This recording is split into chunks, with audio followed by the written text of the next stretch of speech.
Hello everyone, so welcome to today's video, No BS Beauty. I'm Sarah, and really quick, all these products I purchased with my own money, and today I'm going to talk about melasma, my struggle with melasma and hyperpigmentation. I was asked to do this after I started mentioning a few of the other treatments I started doing, so I'm going to talk about kind of my background with it, and where I've been along the way and where I am now with it. And first of all, melasma typically refers to patches of overly pigmented skin that show up most often on the face. If you have it, you'll most likely see it on your nose, forehead, although it may also appear on your upper lip or other parts of your body that frequently see the sunlight. It seems to affect women more than men, and they're not really sure why, but I mean, I think a lot of it has to do with hormones. A lot of it relates to pregnancy as well. So my real struggle with melasma is kind of what got me interested into skincare in the first place. It started about 10 years ago, and I will say I had the upper lip thing full on, and that's what alarmed me. Like, wow, I look like I have a mustache. I don't like doing that, So I started out with all of these things. The first thing I really went to, and I'm going to talk about some of the more exciting things I'm doing now. But first, I'm going to start with all the topical things and what I started with. The very first thing I went to was, actually I went to a med spa, and they did some images of my skin and things like that. I tried a peel, which seemed to help, but it was really expensive. Like the peel thing was like $1,000, and it hurt a lot. So I think I did one of them, and I never did the rest of them. But it put me on the right path to progress, and I started using the Alpha Skincare's Dual Action Skin Lightener, which featured Hydroquinone, which that was 11 years ago. Now Hydroquinone is not available over the counter with the exception of one product that you can get your hands on, and that's the Baha Hydroquinone Brightening Serum, which contains 2% hydroquinone, Arbutin, niacinamide, kojic acid, lactic acid. Pretty much everything else is going to be prescription. My esthetician that I see also recommended I try this clear product from Obagi, which she had to prescribe. So I'll start using a round of this after everything else I've been doing has started to heal. So that really helped, and it obviously prevented things from getting worse. And the biggest difference with the hydroquinone was it got rid of that mustache look. It really got rid of that, which was a big thing. I'm still left with patches of it, especially on my forehead, and they're almost identical. I have one little splotch here, one splotch here, and then on each side. And anyway, so I started using hydroquinone. I started also using sunscreen, which I really hadn't been using very religiously or much at all. I had used it, but not like I do now. Okay, and then after that, I started adding in vitamin C serums, which I've always heard have been great for brightening your skin. So at the time, the one I tried the SkinCeuticals one, I went through a bottle of it and it was beneficial but expensive. Then I got turned on to the Timeless brand, so they're 20% vitamin C serum with ferulic acid. It's a great dupe for the SkinCeuticals one, and it's really, really much more affordable and always fresh. And now there's the Geek and Gorgeous Sea Glow, which wasn't really around then, but now this one's a great one to go with it. So vitamin C can really help, and it's something you can do in your daytime routine to make your sunscreen work better and benefit everything else you do in your evening routine. So I added those in, and within another 6, 7, 8, 9, 10 months, it really helped continue to get things better. And then I started adding in some exfoliants, which were beneficial. I think at the time I was using Paula's Choice exfoliants, but currently there's some really nice options. The Kinship Self Smooth 10% AHA exfoliant is great. Alpha hydroxy acids are much better over like BHAs because they really help brighten up your skin. The Peach and Lily Power Lactic Acid Cocktail exfoliant is wonderful. And then this next one is also really great, and I believe this product had just started coming out when I was really looking for it. It's the Allies of Skin MANDELIC Pigmentation Corrector Night Serum. So I'll link to this one below, and this one's great. Mandelic acid, lactic acid, also contains salicylic acid, bakuchiol, and then peptides and antioxidants. So this one was actually, when I added this one in, made another huge boost. So slowly but surely I'm starting to get everything a lot better where I'm not like embarrassed.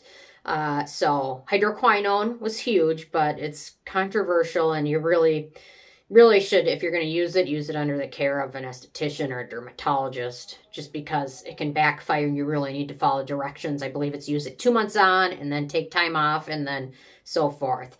So this one is a huge one. So hydroquinone was huge. Then adding in ascorbic acid was huge. And then adding in this exfoliant was the next big thing. After that, I started looking into other additional things. What else can I use? What other ingredients can I use that might not be actives that I can use with other products to help with my hyperpigmentation? And there's a lot of great ones. Topicals Faded is great, but now I added fragrance to it, so I don't really love it that much. But the Regimen Labs Level Serum is a huge multi-purpose, do-it-all brightening product. It's great. It's wonderful. And it's got some really great ingredients in there. And I've repurchased it. I think I'm on my 4th bottle now. And it's great because I can use it with most everything else I already use. So it just helps boost everything else to work better. The Allies of Skin Tranexamic Acid and Arbutin Serum is also wonderful. Allies of Skin is super expensive, but if you sign up for the email list, they frequently do these buy one, get one deals. So if you buy one, you get another one. So that's how I scored my last 2 of these was I think I bought this one and I got this one for free. And it's like a $90 free item. So it doesn't get better than that. And then another great one that's much more affordable is the Bubble Daydreamer, which has niacinamide, alpha-arbutin, tranexamic acid, licorice root in there. So this one's another great do-it-all one. So I was really getting everything under control. Things are looking much brighter, literally. And anyway, and this brand, Geek and Gorgeous, starts to come out, and I hear great things about it. So I picked up their A-Pad serum, and I will say this was the next game-changing moment, was adding in this specific product. Brought my skin to the next level, especially struggling with rosacea and the hyperpigmentation. Adding in the A-Pad serum was huge. So I add this in 6, 7, 8 months. The results kept getting better. And then what do? The next thing is I want to try azelaic acid. Not as just as derivatives, but the actual azelaic acid. And that was wonderful. Azelaic acid, there's so many great products with it. And it really helps with hyperpigmentation, melasma, rosacea, acne-prone skin, everything else. A couple other great products, the Dr. Sam's Flawless Brightly Serum. This one's basic, mostly relies on azelaic acid, but has several other brightening ingredients. Niacinamides in here, ascorbyl glucoside, bakuchiol. And then another one, I'm not totally crazy about the brand anymore, but the Drunk Elephant Bouncy Facial Azelaic Acid is great. Or As Clear Azelaic Acid, also wonderful. So azelaic acid brought my skin up to the next level. Basically to where I am now. In the meantime, I'm using L-Trino tretinoin lotion, which also helps a bit. So I think I've got my skin pretty much the best I can do with topicals. I mean, I've added in every active you can think of. Vitamin C, brightening ingredients, niacinamide, tranexamic acid, alpha-arbutin, azelaic acid, hydroquinone. I've tried them all now. And I think I've gotten it pretty darn good. So now I'm trying some other treatments. BBL treatment, broadband light. It's not Brazilian butt lift. Could probably use one of those too. But anyway, broadband light treatments. They use a broad spectrum of wavelengths to target your skin's underlying layers. Your skin absorbs this energy, which promotes collagen production, eliminates the pigmented, darker skin cells, which actually looks creepy after. So see a good esthetician or dermatologist to do this, because they should do a test run first, because not everyone reacts the same way to it. So I did a test run and it seemed to be good. And then at first, all of hyperpigmentation within a couple days after doing it started to get way darker, which was freaky, but that's the process. They get darker and then they kind of fall off. So they use a handheld adapter. I think the machine was called Sicoin or something. So they use this and they treat it for pigmented lesions and darker skin types. This device can target the melanin-producing cells deep within the skin. The extra melanin is vaporized by the heat-producing device, allowing it to leave your skin, which is what was happening. It was kind of creepy. This reduces the appearance of dark spots and patches in your skin. It's highly beneficial because it targets the areas beneath the surface of your skin rather than only those areas directly on the surface like topical products do.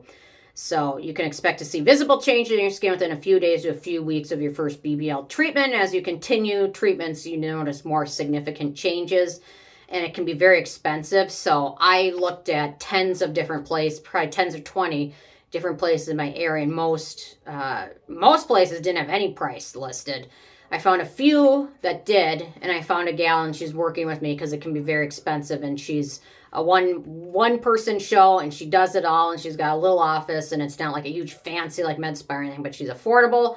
She's very knowledgeable. She knows what she's doing, and she's working with me on the financial side because it's going to be pretty expensive. So BBL treatments now, I think I've done 2 of them, and I think it's helped a ton. So I'll continue to do them and see her, I think, every couple months. And to be honest, what I've spent topically on topical stuff, it's more affordable than some of those topical things because some of them get pretty darn expensive. So I've done those, and now my last thing I went in for last week was microneedling with PRP, or they can also do microneedling with melasma treatment gel serum that has some actives, because microneedling produces those micro tears in your skin and allows those topical products to penetrate deeper than they can and work better. So there's a lot of new studies on microneedling, especially for melasma. And the most of the studies have used microneedling as an adjunctive treatment, meaning they use the microneedle alongside other interventions such as skin lightening creams containing topical retinoid, vitamin C, or hydroquinone. You can also do it with platelet-rich plasma, where they draw some blood, put it in a centrifuge, and then they use that, which is very regenerative for your skin. And then they say in studies where microneedling was combined with skin lightening creams and routine sun protection, there's evidence to suggest microneedling can help improve stubborn melasma, which makes sense because we consider microneedles can form direct pores through the top layers of the skin to develop the medication into the dermis, where it can have its maximal effect.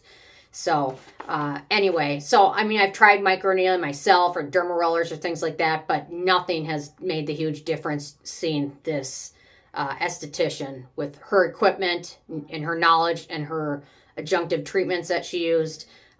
Even just something I wasn't even that worried about was the wrinkle between my eyes. Just after one microneedling treatment, made an absolute huge difference right there too. So anyway, so that can be expensive, but I mean, you think about if you buy your microneedles and order them and use them once, because you can't really sanitize them yourself or make them sterile.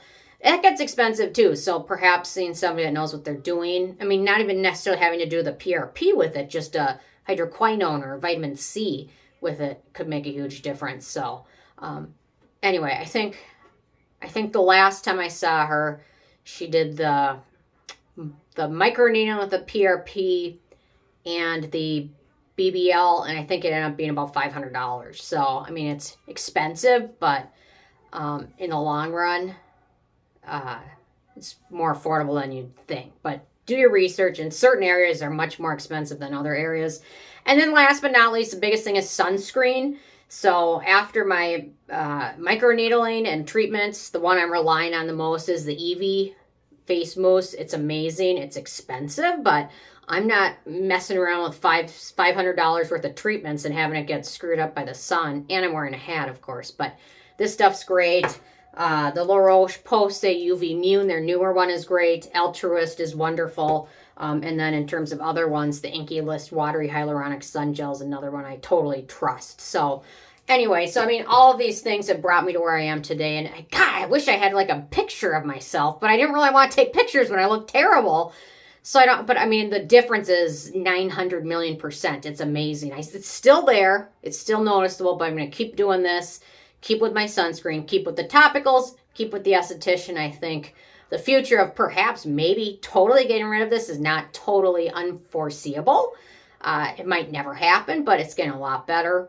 And you know what? Before I used to have to apply foundation, it would still show through. I think it's still noticeable, but not nearly as much as it was. So anyway, it's come a long way, but topicals can only go so far, but these other treatments have been great. But definitely do your research, do your digging, find somebody that's willing to work with you. You don't necessarily need to go to the fanciest med spa. If you got money, go for it, do it. But the lady I found is reasonable, and I think she likes it. I bring her a present when I come in. So last time I brought her in a Baha Geek and Gorgeous Seed Glow, which hopefully she'll enjoy. It only cost me like $10, but for her SkinCeutical addicted booty, maybe she'll love it. And maybe I'll end up saving her some money. So anyway, well, there we go. That's kind of my history, my struggle with it. I'm more interested in hearing from you guys because I know a lot of you guys have struggled with hyperpigmentation or melasma, and it's the struggle is real. And it's better off just to prevent it from happening with sunscreen, but sometimes I think a lot of times that might just not be possible, or once it's too late, it's too late. So, which is why I always buy my nieces and nephews sunscreen for their birthday and Christmas. I'm sure they love it. Maybe not yet, but when they're 30, 40, 50, they'll be appreciative, I hope. So anyway, that's all I got for you guys for today. Leave a comment. Love hearing from you guys, and stay tuned for more tomorrow. Thank you so much. Bye, guys.